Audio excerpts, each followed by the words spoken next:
छोड़ सतगुरु रामपाल जी भगवान की। भक्ति दान गुरु दीजियो देवन के देवा हो। भक्ति दान गुरु दीजियो देवन के देवा हो। जन्म पाया भूलूं नहीं करहूं पद सेवा हो। जन्म पाया भूलूं नहीं करहूं पद सेवा हो। भक्ति दान गुरु दीजियो देवन के देवा हो। भक्ति दान गुरु दीजियो देवन के देवा हो। जन्म पाया भूलूं नहीं करहूं पद सेवा हो। जन्म पाया भूलूं नहीं करहूं पद सेवा हो। तीर्थ व्रत में नहीं करूं ना मंदिर पूजा हो। तीर्थ व्रत में नहीं करूं ना मंदिर पूजा हो। मन सा वाचा कर मना मोहे और न दूजा हो। मन सा वाचा कर मना मोहे और न दूजा हो। भक्ति दान गुरु दीजियो देवन के देवा हो। भक्ति दान गुरु दीजियो देवन के देवा हो। जन्म पाया भूलूं नहीं करहूं पद सेवा हो। जन्म पाया भूलूं नहीं करहूं पद सेवा हो। अष्ट सिद्धि और नौ निधि बैकुंठ का वासा हो। अष्ट सिद्धि और नौ निधि बैकुंठ का वासा हो। सो मैं तुमसे न मांगता सब थोथरी आशा हो। सो मैं तुमसे न मांगता सब थोथरी आशा हो। भक्ति दान गुरु दीजियो देवन के देवा हो। भक्ति दान गुरु दीजियो देवन के देवा हो। जन्म पाया भूलूं नहीं करहूं पद सेवा हो।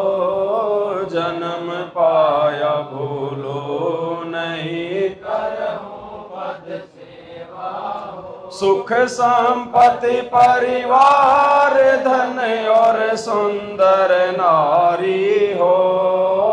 सुख संपत्ति परिवार धन और सुंदर नारी हो। सपन में इच्छा नहीं करूं गुरुआन तुम्हारी हो। सपन में इच्छा नहीं करूं गुरुआन तुम्हारी हो। भक्ति दान गुरु दीजियो देवन के देवा हो।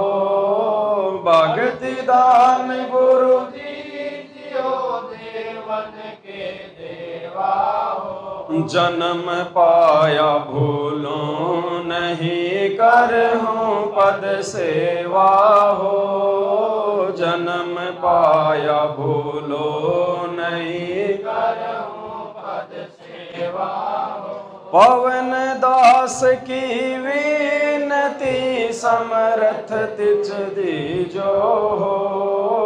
पवन दास की विनती समर्थ चित दीजो हो। ये आना जाना निवार के अपना कर लीजो हो। ये आना जाना निवार के अपना कर लीजो हो। भक्ति दान गुरु दीजियो देव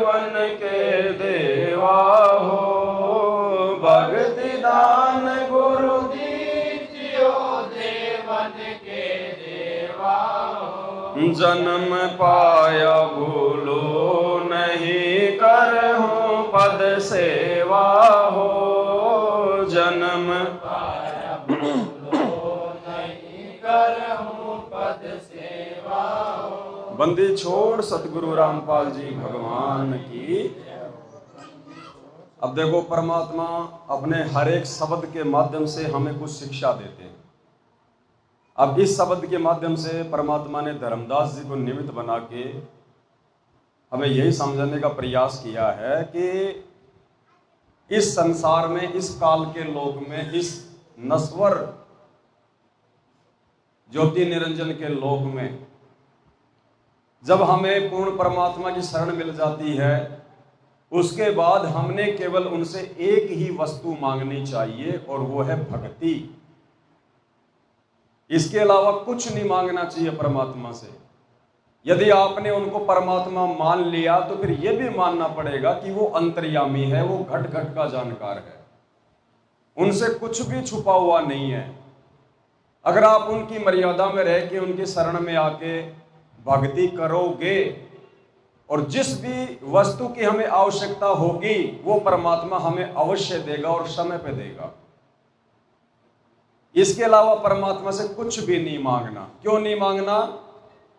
क्योंकि एकमात्र इस भक्ति के अलावा 21 ब्रह्मांड में हमारा कुछ भी नहीं है। सब कुछ इस काल का है, ज्योति निरंजन का है। इसने तपस्या करके परमात्मा से प्राप्त किया था। 21 ब्रह्मांड की अन्य किसी भी वस्तु पर धन संपत्ति, माँ बाप, बेटा, परिवार, मकान, गाड़ी, घोड़े, किसी भी चीज पर हमारा कोई अधिकार नहीं है। हम केवल इसके गुलाम बने हुए थे और केवल हम इन चीजों का उपयोग कर रहे थे। जैसे कोई व्यक्ति होटल में जाता है, अपना वहां पे किराया जमा कराता है, अब रात को बेड का भी प्रयोग करेगा, टीवी का भी करेगा, कूलर का भी करेगा, एसी का भी करेगा, पानी भी पिएगा, बाथरूम भी यूज करेगा, लेकिन उसकी रुचि नहीं बनती उसमें बिल्कुल भी, 1% भी। ये स्वाभाविक है। आप चाहे किसी भी होटल में चले जाओ, छोटे से छोटे, बड़े से बड़े में, आपकी रुचि बनेगी नहीं। आप उन सभी चीजों का उपयोग भी करेंगे, लेकिन सुबह वहां से निकलते समय मन में जरा भी नहीं आएगा कि ये चम्मच तो ले चलो, चम्मच तो मेरी है। क्योंकि हमें अंदर से इस बात का पता है कि ये मेरी नहीं है, ये किसी और की है। मैंने तो केवल इसको यूज किया है किराया देकर। तो इसी प्रकार जो 21 ब्रह्मांड है ये एक होटल है, और इस होटल में जितनी भी नकली सुख सुविधाएं हैं ये सब इस काल की हैं। तो 21 ब्रह्मांड में यदि हमारा कुछ है तो केवल परमात्मा की भक्ति, उनका सुमरण, जो गुरुदेव ने हमें भक्ति दी है, केवल वो हमारी है, वो हमारे साथ जाएगी। कबीरा सब जग निर्धना, धनवंता ना कोई, और धनवंता सो जानिए जापे राम नाम धन। इसलिए परमात्मा कह रहे हैं कि अगर तूने भक्ति के अलावा अपने गुरुजी से अन्य कोई भी वस्तु मांगी, किसी भी वस्तु की डिमांड की, तो उसके 2 कारण होंगे जिस कारण से तू मार खाएगा। सबसे पहला तो जो तू मांग रहा है वो तेरा है नहीं, तो तुझे वैसे नहीं मिलेगी। दूसरा, तू समर्थ की शरण में आ गया, धनी की शरण में आ गया। अब उसके अलावा तू अगर किसी और से डिमांड करेगा, किसी और से मांग करेगा, तो परमात्मा तेरे से नाराज होगा। और परमात्मा मान लिया तो फिर वो किसी वस्तु के भरोसे रहने कैसे देगा? अगर आवश्यक होगी तो समय पे परमात्मा जरूर देगा। अनावश्यक वस्तु के लिए हम चाहे कितना रोते रहे, कितनी डिमांड करते रहे, परमात्मा नहीं देगा। और यदि जबरदस्ती करके हमने ले भी ली तो वो वस्तु हमें नुकसान देगी, हमारी भक्ति में वो बिगाड़ा करेगी, हमें फायदा नहीं पहुंचाएगी। तो गुरुदेव भगवान हमें इस शब्द के माध्यम से ये समझाना चाहते हैं कि इस भक्ति मार्ग में आने के बाद और जब तुम्हें ज्ञान हो जाए, ये तत्व ज्ञान समझ में आ जाए, तो यहां की कोई भी वस्तु अपने गुरुदेव से तुमने नहीं मांगनी है, केवल भक्ति मांगनी है। भक्ति में सब कुछ आ जाता है, सब कुछ। एक सत्संग में गुरुदेव ने बताया कि एक लड़की ने अपने पिताजी को फोन किया, तो पिताजी उसके ससुराल गया। बोला, बेटी बोल क्या बात है? तो उसने अपनी बातें बता दी। उसकी सास से पूछा कि भाई क्यों झगड़ते हो आपस में, किस बात का झगड़ा है तुम्हारा? तो उसकी सास ने कहा जी ये किसी चीज को नहीं छोड़ती है, दूध दिखाई दे जाए दूध को ये पी जाए, छाछ दिखाई दे जाए छाछ को ये पी जाए, मलाई ये खा जाए, घी ये खा जाए, ये छोड़ती नहीं कोई चीज को। तो उसके बाप ने कहा कि बेटी एक काम कर, तू दूध पी लिया कर छिपके, दूध में मलाई भी आ जाती है, मक्खन भी आ जाता है, घी भी आ जाता है, सब कुछ आ जाता है, तो दूध पी लिया कर छिपके। तो इसी प्रकार परमात्मा में समझाना चाहते हैं कि आप केवल अपने गुरु से भक्ति मांगो, भक्ति में सारी सुख सुविधाएं भी आ जाएंगी, क्योंकि वो समर्थ है, उसके घर में किसी चीज की कमी नहीं है। और उसने अगर भक्ति अगर करवानी है तो उसको हमारी आंतरिक डिमांड का भी पता है, हमारे मन में क्या चल रहा है, हमें किस वस्तु की आवश्यकता है, तो समय पे परमात्मा वो भी देगा। ऐसा कोई बाप नहीं है जो अपने बच्चे को किसी वस्तु के भरोसे रखता हो।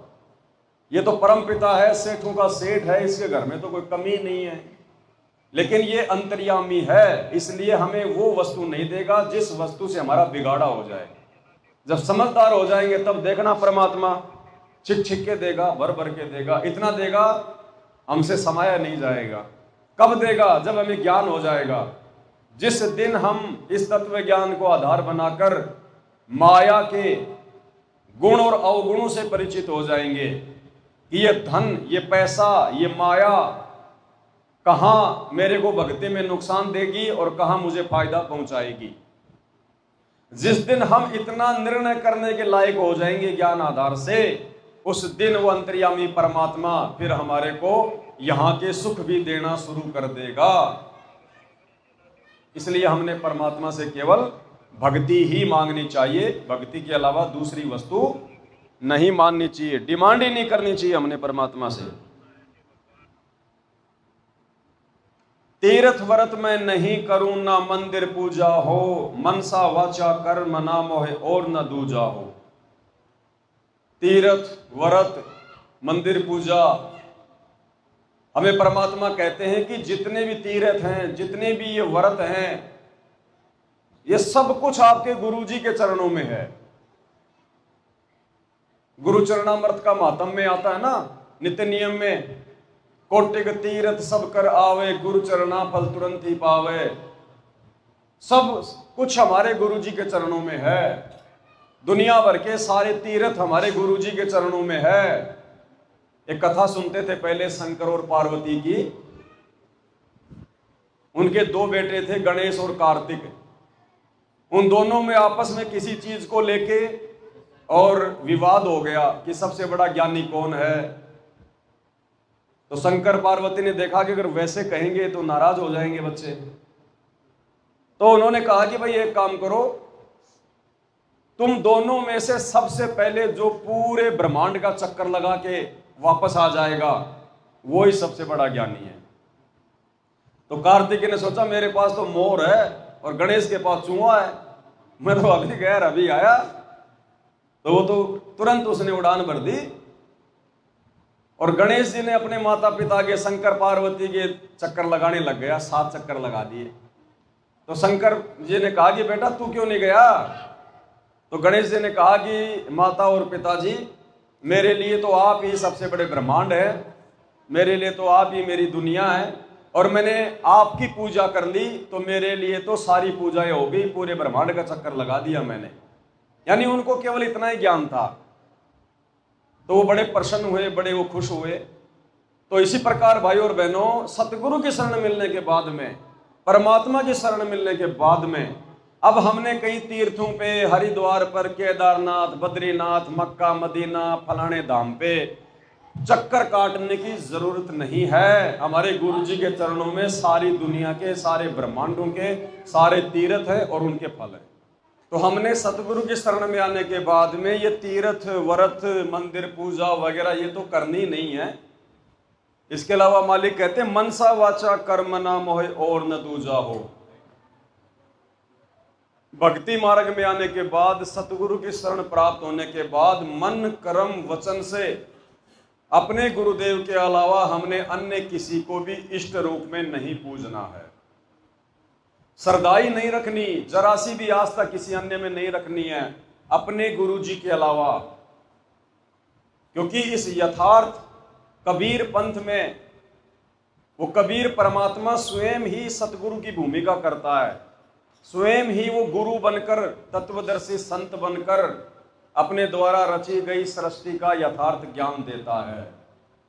गरीब निर्गुण सरगुण एक है, दूजा ब्रह्म विकार, निर्गुण साहिब आप हैं और सरगुण संत। और परमात्मा कहते हैं साहिब से सतगुरु भय और सतगुरु से भय संत, धर धर वेख विशाल अंग वो खेल आदि। और तो सतगुरु के अलावा दूसरा कोई भगवान नहीं, कोई इष्ट नहीं। इसलिए हमने अपने गुरु के अलावा मन कर्म वचन से किसी अन्य की पूजा नहीं करनी है, किसी अन्य में आस्था नहीं रखनी है। देखो ये जो 21 ब्रह्मांड है, 21 ब्रह्मांड में जो गुरु भेजता है काल, तो काल की जो व्यवस्था है इसमें इनके गुरु अलग होते हैं और इनके इष्ट अलग होते हैं। लेकिन जो सतलोक की भक्ति है उसमें गुरु और इष्ट दोनों एक ही होते हैं। इसलिए हमने इस भ्रम में नहीं पड़ना चाहिए, इस चक्कर में नहीं पड़ना चाहिए। किसी भी मूर्ख के कहने पर हमने उसके विचारों से प्रभावित होकर अपना धर्म कर्म नष्ट नहीं करना चाहिए। गुरुदेव भगवान ये ज्ञान समझाने के लिए कई बार सत्संगों में बोल देते हैं कि गुरु और इष्ट अलग अलग होते हैं, लेकिन आपने समझना चाहिए उस समय परमात्मा जो संकेत कर रहे हैं वो जगत वालों के लिए कर रहे हैं, जिन्होंने अपने गुरु बना रखे हैं। कोई मतलब विष्णु का पुजारी है, कोई शंकर का पुजारी है, किसी ने किसी को अपना गुरु बना रखा है, तो वहां गुरुदेव जगत वालों के लिए बोल रहे हैं। और बहुत सारी जगह फिर परमात्मा सत्संग में कहते हैं कि अपने ही गुरु को इष्ट मानकर पूजने वाली आत्मा को पतिव्रता आत्मा कहते हैं। तो संकेतों को समझना चाहिए। परमात्मा केवल उपदेशियों के लिए सत्संग नहीं करते हैं, अनुपदेशियों के लिए भी करते हैं, सबके लिए करते हैं। तो हमने उनके सत्संगों का निष्कर्ष निकालकर सावधानियां रखकर आगे बढ़ना होता है। तो मनसा वाचा कर्म ना मोय और ना दूजा। और इसीलिए आप और हम सभी भाई बहनों ने अपने अपने घरों से वो दाढ़ी मूछ वाली कबीर जी की फोटो, संत गरीबदास जी की फोटो, दादा गुरु जी की फोटो सब हमने निकाल दी। और एक कॉमन सेंस की बात है, एक सोचने की बात है, गुरुदेव के जितने भी सत्संग हैं उनको उठा के देख लेना, तीनों समय की आरतियां हैं वो सुन के देख लेना, वर्तमान में हिसार जेल से जो सत्संग आ रहे हैं उनको सुन के देख लेना। शुरू शुरू में जो जयकारे लगते हैं, सारे जयकारे सतगुरु रामपाल जी भगवान बोलते हैं, केवल एक जयकारा छोड़ते हैं आप और हमारे लिए स्वयं का। सारे जयकारे गुरु जी बोलते हैं, बंदी छोड़ कबीर साहिब की जय। कौन बोलता है? गुरु जी। बंदी छोड़ गरीबदास जी महाराज की जय। कौन बोलता है? गुरु जी। स्वामी राम देवानंद जी महाराज की जय। कौन बोलता है? गुरु जी। और उसके बाद गुरु जी चुप हो जाते हैं, चुप हो जाते हैं ना। फिर कौन बोलता है? भगत बंदी छोड़ सतगुरु रामपाल जी भगवान की। इतना बोल के फिर भगत चुप हो जाते हैं। फिर गुरु जी बोलेंगे सर्व संतों की जय, सर्व भक्तों की जय, श्री काशी धाम की जय, श्री छुडानी धाम की जय, श्री करोथा धाम की जय। गुरु जी केवल एक जयकारा आप और हमारे लिए छोड़ते हैं। इसका मतलब भगत ने केवल एक ही जयकारा लगाना होता है अपने गुरुदेव का। और हम कितने बड़े मूर्ख हैं, अपने दादा गुरु जी का भी जयकारा लगा रहे हैं। स्वामी राम देवानंद जी महाराज की जय। हमारे क्या लगते हैं स्वामी राम देवानंद जी महाराज? दादा गुरु जी। क्या लगते हैं? क्या आपने संत रामपाल जी के मुख से कभी ये सुना है कि पंडित चिदानंद जी महाराज की जय? वो तो उनके दादा गुरु जी थे। संत रामपाल जी ने कभी अपने दादा गुरु जी का जयकारा लगाया क्या? तो हम मूर्ख क्यों लगा रहे हैं फिर स्वामी राम देवानंद जी महाराज की जय? ये विचार करना पड़ेगा। कुछ चीजें परमात्मा हमारी कॉमन सेंस पे छोड़ देते हैं कि इन बच्चों को कुछ समझ में भी आ रहा है कि नहीं आ रहा। मैं पढ़ाए जा रहा हूं, ये पढ़े जा रहे हैं, मैं सुनाए जा रहा हूं, ये सुने जा रहे हैं। कुछ अमल भी करते हैं नहीं करते, कुछ रिएक्शन भी होता है कि नहीं होता है इनके अंदर। तो जब हमारे गुरुजी अपने दादा गुरुजी की जय नहीं बोलते तो हम क्यों बोल रहे हैं भाई। और दूसरी बात, गुरुजी ने तो इस ज्ञान को समझाना है, इस ज्ञान को जन जन तक पहुंचाना है। गुरुजी कोई आम इंसान नहीं है, कोई व्यक्ति नहीं है, कोई भगत नहीं है। गुरुजी अगर गधे का भी जयकारा लगा दे तो उनको कोई फर्क नहीं पड़ने वाला, कोई असर नहीं पड़ने वाला। लेकिन आप और हमें पड़ जाएगा, क्योंकि मोक्ष आप और हमें चाहिए। काल के लोक से आप और हमने निकलना है। गुरुजी तो नकली संतों को भी जो है कई बार सत्संगों में बोल देते हैं कि फलाना पूजनीय। हम बोल सकते हैं क्या किसी को? हमारे लिए तो एक ही है पूजनीय, सतगुरु रामपाल जी भगवान। तो गुरुजी भगवान है, उन पे कोई भी जो है वो कर्म लागू नहीं है। ये कर्म आप और हमारे पे लागू हैं। डॉक्टर के ऊपर कोई परहेज लागू नहीं होता, कोई नियम लागू नहीं होता, क्योंकि वो स्वस्थ होता है। नियम और परहेज मरीज पे लागू होते हैं। तो हमने इस प्रकार से सावधानियां बरत के और बहुत सोच समझ के अब आगे भक्ति मार्ग पर एक एक कदम रखना है। देखा देखी में बिल्कुल भी नहीं चलना है। जब शब्द में स्पष्ट कर दिया कि मनसा वाचा कर्म न मोय और न दूजा हो, यानी मन कर्म वचन से इसमें सब कुछ आ जाता है हर प्रकार से कि हे परमेश्वर आपके अलावा। कौन कह रहा है? धर्मदास। किसको कह रहा है? कबीर जी को। कौन थे कबीर जी? उसके गुरु जी। तो अपने गुरु जी के लिए क्या कह रहा है कि मनसा वाचा कर्म न मोय और न दूजा। अब बताओ, 650 साल पहले परमात्मा किसी का जयकारा बुलवाया करते थे क्या? किसी का नहीं बुलवाया करते थे। राम देवानंद जी का भी जयकारा नहीं बुलवाया करते थे। ना कोई करुणामय का जयकारा लगवाते थे, ना कोई काशी धाम की जय बुलवाते थे, ना कोई छुड़ानी धाम की जय बुलवाते थे। केवल एक गुरु जी का ही जयकारा भगत लगाते थे। तो हमने बहुत सावधानी रखनी पड़ेगी भाई। हर चीज को परमात्मा खोल के नहीं बताएंगे। कुछ चीजों के लिए परमात्मा ने साध संगत बनाई है। गुरुजी कहते हैं ना, साध संगति हरि भक्ति बिन कोई न उतरे पार, और निर्मल आदि अनादि है गंदा सब संसार। तो साध संगत का मतलब गुरुदेव के सत्संग सुनने के बाद आपस में भगत भाई बहन मिलकर बैठ जाते हैं मंडली बना के। जो पुराने भगत होते हैं वो अच्छी अच्छी बातें बताते हैं, उसको कहते हैं साध संगत। तो साध संगत में बैठने से फिर भक्ति मार्ग की नई नई बातें सुनने को मिलती हैं, भक्ति मार्ग के रहस्य सुनने को मिलते हैं। जो पुराने भगत भाई हैं, जो परमात्मा के नजदीक रहे होते हैं, जो बातें गुरुदेव सत्संगों में नहीं बता पाते, एकांत में उन भक्तों को बता देते हैं, हमें उन गूढ़ बातों का पता चलता है। इसको साध संगत कहते हैं। तो साध संगत से निखार आता है, आत्मा निर्मल होती है, ज्ञान आधार बनता है, भगत मर्यादा तोड़ने से बचता है। इसलिए हमने मन कर्म वचन से अपने पूज्य गुरुदेव सतगुरु रामपाल जी परमेश्वर जी के अलावा सौपन में भी ना तो किसी दूसरे का जयकारा लगाना है, ना अन्य किसी की फोटो अपने घर पर और अपने दरबार में रखनी है, और ना किसी अन्य से कोई डिमांड करनी है, और अपने गुरु से भी सिवाय भक्ति की और दूसरी कोई भी डिमांड नहीं करनी है। ये शब्दों का यही मतलब होता है। शब्दों में परमात्मा रहस्य छुपा के रखते हैं। ये कैप्सूल है। कैप्सूल होता छोटा सा, लेकिन बहुत बड़ी जो है बीमारी को ठीक कर देता है। तो ये सैचुरेटेड हैं, कैप्सूल हैं। इनके अंदर फिर बहुत सारा मटेरियल जो है भरा हुआ होता है, फिर उसका खुलासा होता है।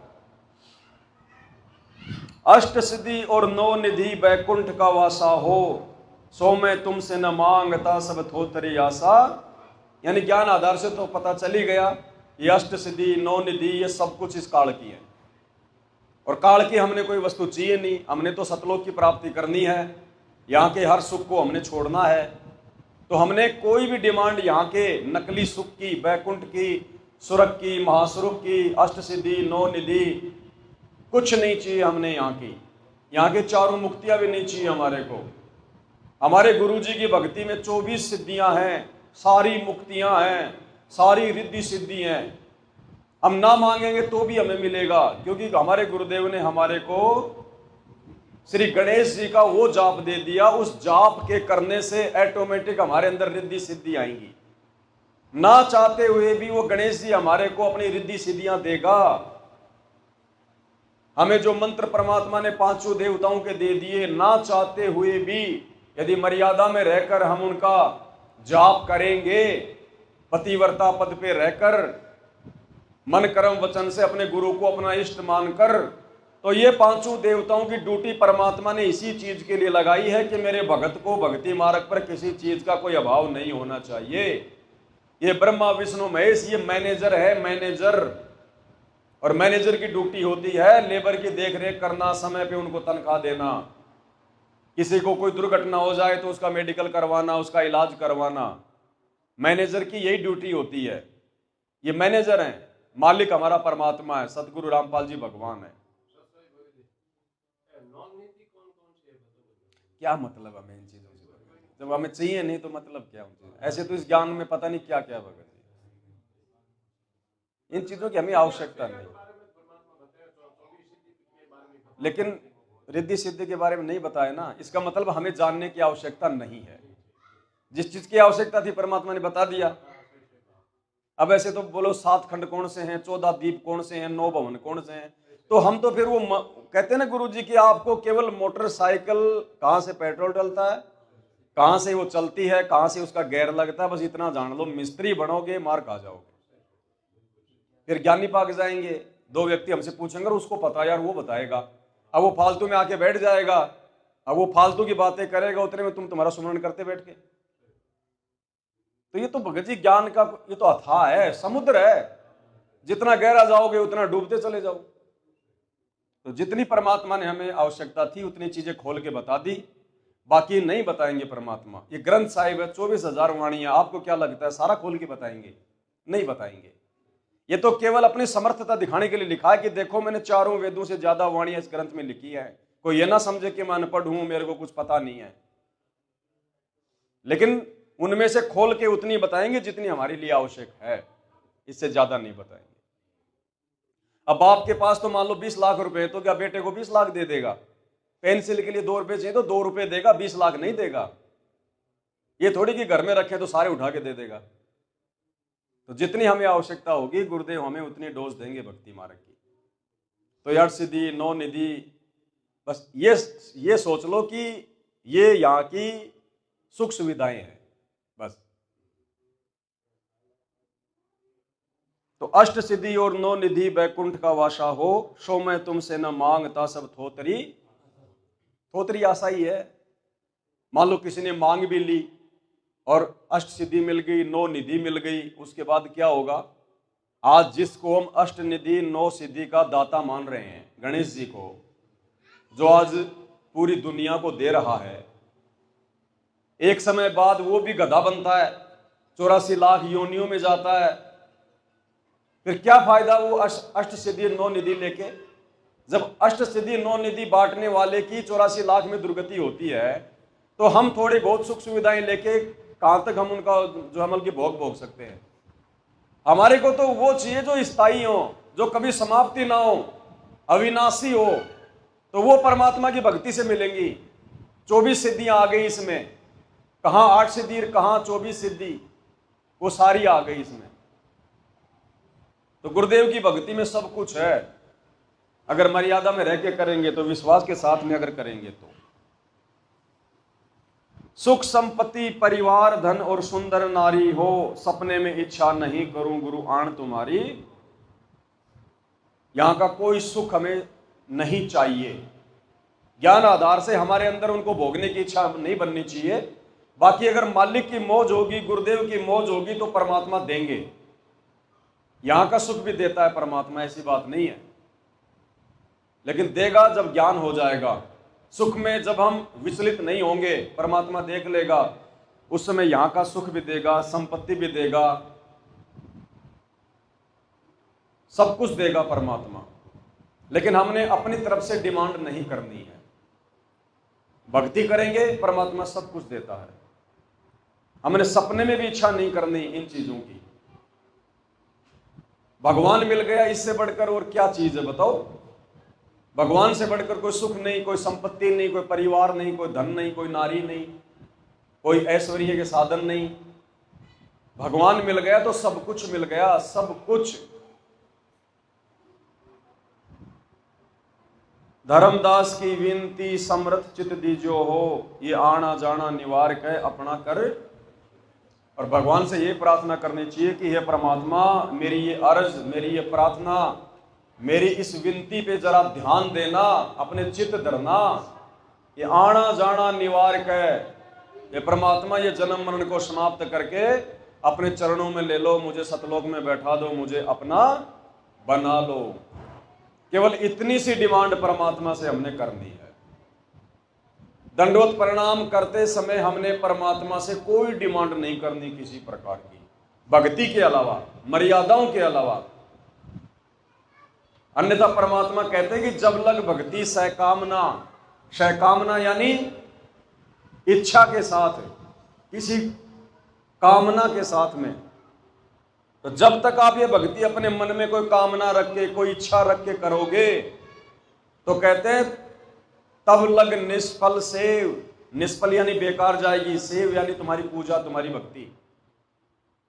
अगर मन में कोई इच्छा, कोई डिमांड रख के अगर तुम मंत्र जाप करोगे, आरती करोगे, दंडवत करोगे, भक्ति करोगे, यानी ये भक्ति में आ जाता है सब कुछ, दंडवत, आरती, सुमरण, सत्संग।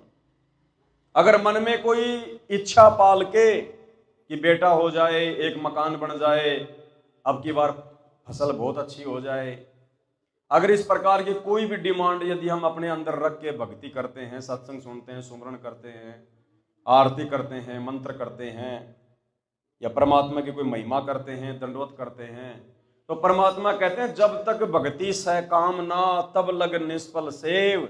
और कहे कबीर वे क्यों मिले निष्कामी निज देव। वो तो निष्काम भक्ति से प्रसन्न होता है, निष्काम। केवल एक ही इच्छा हो कि परमात्मा इस गंदे लोक से हमारा छुटकारा करवा दो, उससे परमात्मा प्रसन्न होगा, गुरुदेव उससे प्रसन्न होगा।